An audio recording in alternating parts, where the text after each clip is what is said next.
Invitation ಇತ್ತಲ್ಲ.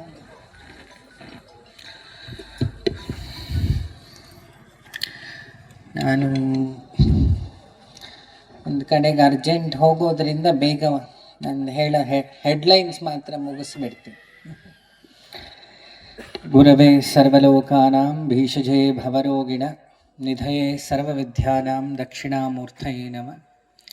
ಶ್ರುತಿಸ್ಮೃತಿಪುರಾಣಾನಾಂ ಆಲಯ ಕರುಣಾಲಯ ನಮಾಮಿ ಭಗವತ್ಪಾದ ಶಂಕರದ್ಲೋಕಶಂಕರ. ಜಟಾಧರ ಪಾಂಡುರಂಗ ಶೂಲಹಸ್ತಕೃಪಾನಿಧೆ ಸರ್ವರೋಗಹರಂ ದೇವ ದತ್ತಾತ್ರೇಯ ಗುರುಂಬಜ.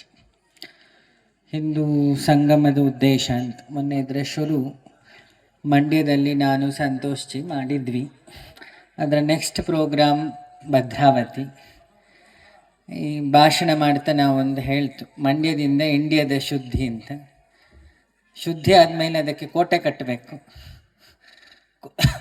ಕೋಟೆ ಕಟ್ಟೋ ಕೆಲಸ ಭದ್ರಾ ಅಂದರೆ ಕೋಟೆ ಅಂತ. ಅದು ಭದ್ರಾವತಿಯಲ್ಲಿ ಬಾಬಳ್ಳಿಯಲ್ಲಿ ಶುರುವಾಗ್ತಾ ಇದೆ. ಇಲ್ಲಿ ಗುರುಗಳಾಗಿ ಸ್ವಾಮಿಗಳಾಗಿ ನಾನಂತೂ ಬರಲಿಲ್ಲ. ನನಗೆ ಆ ಶಬ್ದಗಳು ನನಗೆ ಅನ್ವಯಿಸಲ್ಲ ಅಂದ್ಕೊಳ್ತೀನಿ.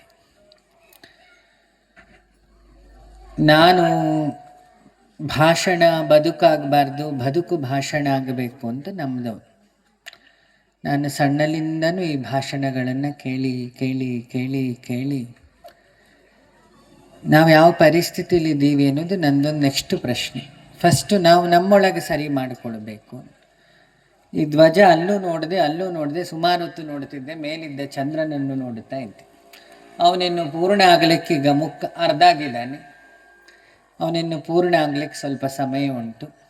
ಧ್ವಜವು ಸ್ವಲ್ಪ ಬಾಗಿದೆ, ಅದಿನ್ನೂ ನೆಟ್ಟಗೆ ನಿಲ್ಲಿಕ್ಕೆ ಸ್ವಲ್ಪ ಕೆಲಸ ಉಂಟು.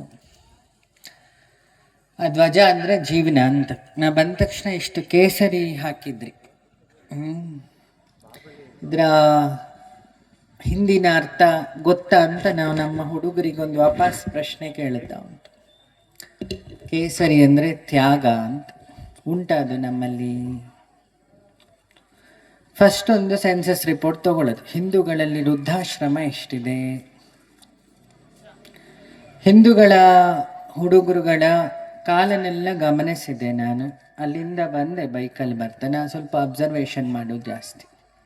ಮಾತು ಕೃತಿ ನಡೆ ಒಂದೇ ಥರ ಇದೆಯಾ ಅಂತ. ನಾನಿಲ್ಲಿ ನಮಸ್ಕಾರ ಮಾಡಿದೆ, ಯಾಕೆ ಅಂತ ಹೇಳ್ತೀನಿ. ಎಲ್ಲರ ಕಾಲಲ್ಲಿ 90% ಕ್ರಾಕ್ಸ್ ಇತ್ತು, ಬ್ರ್ಯಾಂಡೆಡ್ ಚಪ್ಪಲಿಗಳಿತ್ತು. ಈಚೆಯಲ್ಲಿ ಜೋರಾಗಿ ಭಾರತ್ ಮಾತಾ ಕಿ ಜೈ ಅಂತ ಯಾವುದೋ ದೇಶಕ್ಕೆ ವ್ಯಾಪಾರ ಕೊಟ್ಟು ನಾವು ಈ ಕಡೆಯಿಂದ ಘೋಷಣೆ ಕೂಗಿದ್ರೆ ಏನು ಫಲ? ನಿಷ್ಫಲ. ಏನು ಫಲ? ನಿಷ್ಫಲ. ಇದು ನಮ್ಮ ಪರಿಸ್ಥಿತಿ. ಇನ್ನೂ ಒಂದು ಶಬ್ದ ಇತ್ತು, ಅದು ಬೇಡ. ಗೀತೆ ಬದುಕಾಗಬೇಕು, ಭಾಷಣ ಆಗಬಾರ್ದು ಅಂತ. ಈಗಷ್ಟೇ ಅವರು ಹೇಳಿದರು, ಸುಮಾರು ನಮ್ಮ ತೀರ್ಥಹಳ್ಳಿಯವರು. ಪರಶುರಾಮರ ಊರು, ತೀರ್ಥಗಳ ಕ್ಷೇತ್ರ, ಸಪ್ತಮಾತೃಕೆಯರ ಊರು, ರಾಮನಿಂದ ಪ್ರತಿಷ್ಠೆ ಆದ ಜಾಗ, ಮಾತೃಹತ್ಯಾ ದೋಷ ಹೋಗೋ ಜಾಗ ಅವ್ರು ಹುಟ್ಟೂರು. ಖುಷಿ ಆಯ್ತು ಅದನ್ನು ಕೇಳಿ. ಅವರ ಬದುಕು ಹಾಗೇ ಇದೆ. ಅವರು ಹೇಳಲಿಕ್ಕೆ ಅಧಿಕಾರ ಉಂಟು. ಅವರು ಬದುಕಲ್ಲಿ ಅವರು ತಗೊಂಡ ಆಸ್ತಿ ಒಂದು ಜುಬ್ಬ, ಒಂದು ನಾರ್ಮಲ್ ಪಂಚೆ. ನಾನು ಮೊನ್ನೆ ಅಯೋಧ್ಯೆಗೆ ಹೋದಾಗ, ಧ್ವಜಾರೋಹಣಕ್ಕೆ ಹೋದಾಗ ಒಂದು ಮಾತು ಹೇಳಿದೆ. ಈ ಇಟ್ಟಿಗೆಲಿ ಗೋಪಾಲ್ಜಿ ಹೇಳಿದರು, ಇಂತಿಂಥವ್ರು ಡೋನರು ಆಗಿ ಎಲ್ಲ ಹೇಳ್ತಾ ಇದ್ರು.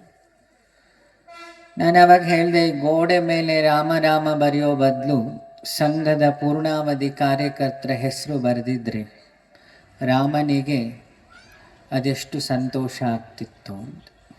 ಕಾರಣ ಇಷ್ಟೇ, ಇವರೆಲ್ಲ ಇದ್ದಾರೆ. ಇವರು ಮುಕುಂದರು, ದತ್ತಾತ್ರೇಯ ಹೊಸಬಾಳೆ, ಮೋಹನ್ ಭಾಗವತ್, ಸುಧೀರ್, ಸುಮಾರು ಜನ, ಕೇದಿರಾಯ ಅವರೆಲ್ಲ ಬದುಕ ನಮ್ಮ ಹರಿಹರಪುರದ ಗುರುಕುಲದ ಶಾಸ್ತ್ರಿಗಳು. ದೂರ ಹೋಗುದೆ. ಅವರೆಲ್ಲ ಬದುಕನ್ನ ಪೂರ್ಣ ನ ಕರ್ಮಣ ನ ಪ್ರಜಯ ನ ಧನೇನ ತ್ಯಾಗೇನ ನೈಕೆ ಅಮೃತತ್ವ ಮಾನಶು. ತ್ಯಾಗಕ್ಕೆ ತಗೊಂಡೋಗಿ ಇಟ್ಕೊಂಡಾಯ್ತು. ಈ ಧ್ವಜದ ಅರ್ಥ, ಈ ಬಣ್ಣದ ಅರ್ಥ ತ್ಯಾಗ. ಆ ತ್ಯಾಗದಿಂದ ಹಿಂದುತ್ವ ಶುರುವಾಗಿದೆ. ಸಂವಿಧಾನಕ್ಕೆ ಡಾಕ್ಟರ್